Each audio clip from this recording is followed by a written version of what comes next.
So the general consensus is Jim Schwartz is not who the fans want. Zac Jackson, one of the Browns beat reporters like yourself, with the idea of why he believes Browns fans are not excited about Jim Schwartz. Because he's not an offensive guy, because he's not one of these young guys that were kind of dangled in front of them. What people who are really in the business or in the building are scoffing at, I don't know. But I always thought Jim was an important part of this process because you could ask him two questions you couldn't ask anyone else. One, what would you do differently your second time around? And two, what really went wrong here? What is your view? I mean, Schwartz is the best hire this organization's made in a long time.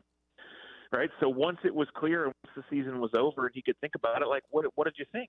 And maybe you wouldn't like his answers and maybe they would disqualify him from being the head coach, which again would lead you to maybe the thought that he doesn't really want to stick around as defensive coordinator. I don't think anybody knows that. He's kept that close to the vest. Right. But there should be advantage in that. And it's not the worst hire in the world. It's just this. If you wanted Jim Schwartz to be your coach, you should have fired the head coach that you knew you were going to fire for months, and you should have fired the special teams coach that needed fired for months and given Jim a tryout at the end of last year. Then you would have a whole lot better feel, and I think people would feel a lot better about it. I get that thought. Here's what I would say. They're trying to find the next brilliant young offensive mind. There are 10 coaching openings this year.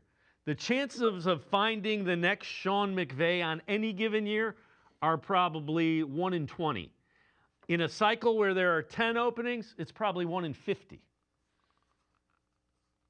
Yeah, I mean, look, I think coming out of the firing, you could have sold Jim Schwartz pretty easily. And like Zach said in that clip you played,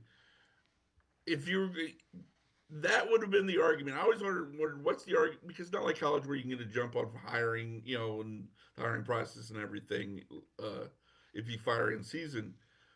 But if Jim Schwartz was going to be this important to the critical of, to the potential decision, then maybe you should have fired him after the Jets game.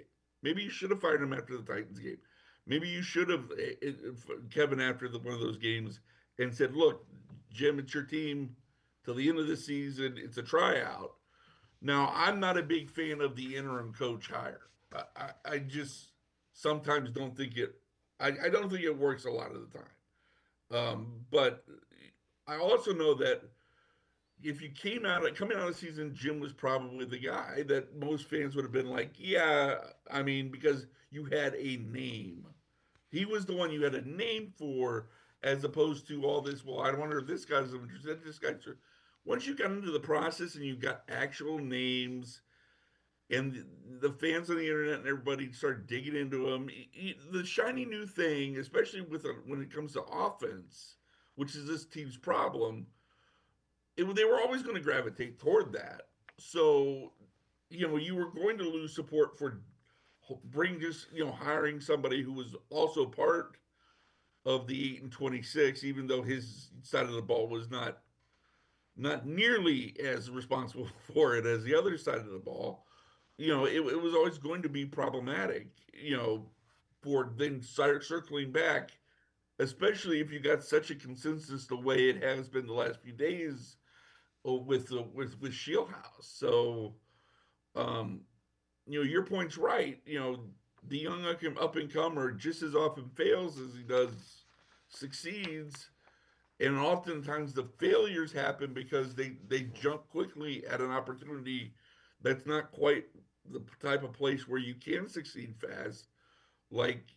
Be quite honest, a situation like here in Cleveland. Agree with you wholeheartedly. This is not set up for a young guy who's never done it before to succeed.